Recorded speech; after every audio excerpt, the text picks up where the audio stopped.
So hello and नमस्कार दोस्तों, कैसे हो आप सब। दोस्तों बीएलएलबी के जो प्रथम सेमेस्टर के स्टूडेंट हैं, फर्स्ट सेमेस्टर वाले, कृपया ध्यान से इस टॉपिक को सुने। ये तो आज का मोस्ट इम्पोर्टेंट होने वाला है। आज का हमारा टॉपिक है कि परंपरागत से राजनीति शास्त्र की परिभाषा तथा राजनीति और राजदर्शन में अंतर क्या है। दोस्तों हम इसको कुछ भाग के माध्यम से समझने वाले हैं। भाग पहला है कि परंपरागत दृष्टिकोण क्या है। सबसे पहले समझते हैं कि परंपरागत दृष्टिकोण यानी कि ट्रेडिशनल अप्रोच क्या है।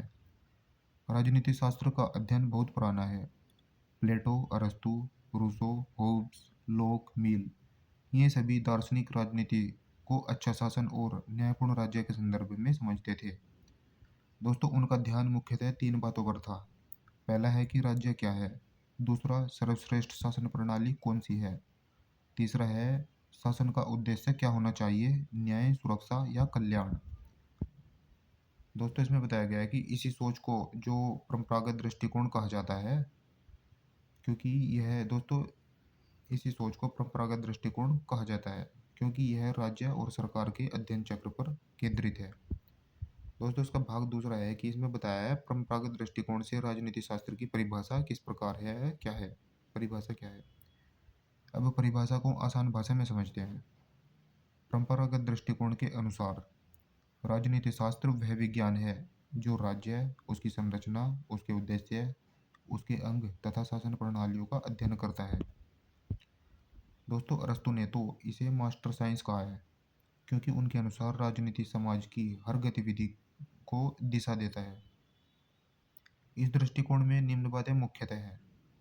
राज्य का स्वरूप, सरकार के प्रकार, संविधान का स्वरूप, न्याय, समानता, स्वतंत्रता जैसे आदर्श, शासकों के गुण और अक्षमताएं। इस पूरे दृष्टिकोण में नैतिकता और आदर्शों को बहुत महत्व दिया गया है। राज्य को नैतिक मूल्यों पर चलाने वाली संस्था माना गया है।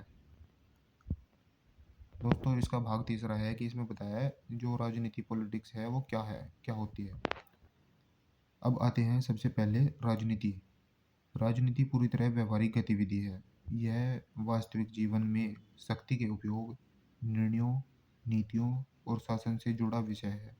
उदाहरण के लिए समझ लेते हैं कि चुनाव, राजनीतिक दल, नेता, सत्ता प्राप्त करने की रणनीतियाँ, सरकार बनाना, विरोध प्रदर्शन करना, नीतियाँ बनाना, यह सब राजनीति है। सीधी भाषा में राजनीति वह है जो राज्य में हो रहा है। यह प्रैक्टिकल है, जमीन से जुड़ा हुआ है। दोस्तों ये जो बताया गया है ये प्रैक्टिकल ही है और जमीन से जुड़ा हुआ भी है।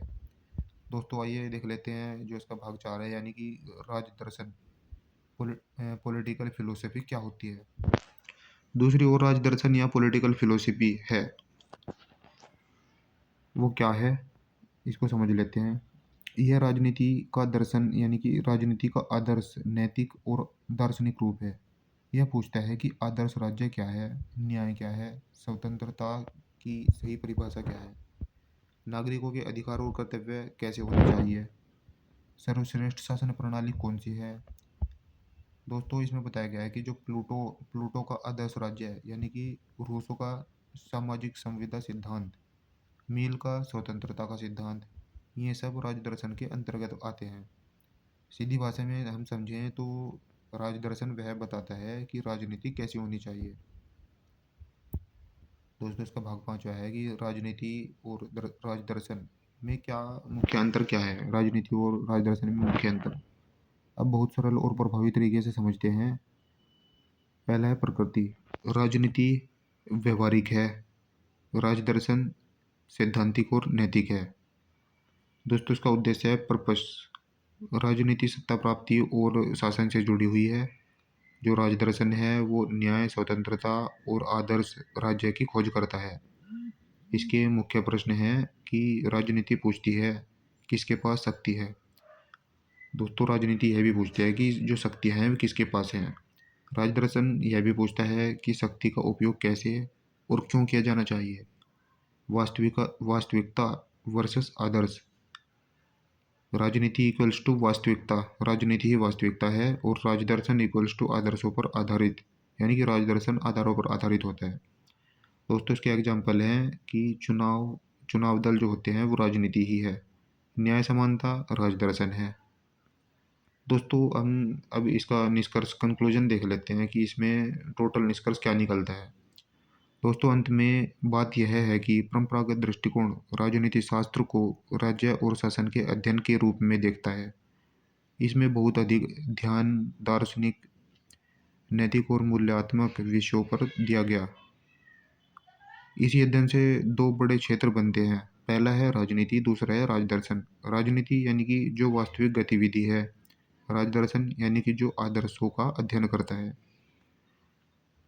दोनों एक दूसरे से जुड़े हुए हैं, लेकिन दोनों का तरीका, उद्देश्य और अध्ययन का क्षेत्र अलग अलग है, अलग ही है। इसे समझ लेना किसी भी बीएलएलबी छात्र के लिए बेहद ज़रूरी है, क्योंकि यह एग्जाम में बार बार पूछा जाता है। दोस्तों यह था बीएलएलबी के फर्स्ट सेमेस्टर के स्टूडेंट के लिए मोस्ट इम्पोर्टेंट टॉपिक, परंपरागत दृष्टिकोण से राजनीति की परिभाषा और राजनीति और दर्शन, राजदर्शन में अंतर। तो दोस्तों उम्मीद है आपको ये वीडियो पसंद आई होगी। यदि आपको हमारी वीडियो पसंद है तो हमारी वीडियो को लाइक करें, चैनल को सब्सक्राइब करें और कमेंट करके बताएं आपको किस टॉपिक पर वीडियो चाहिए। दोस्तों उम्मीद है आपको समझ में आया होगा बिल्कुल आसान भाषा में। मिलते हैं नेक्स्ट वीडियो में, तब तक के लिए बाय एंड जय हिंद दोस्तों।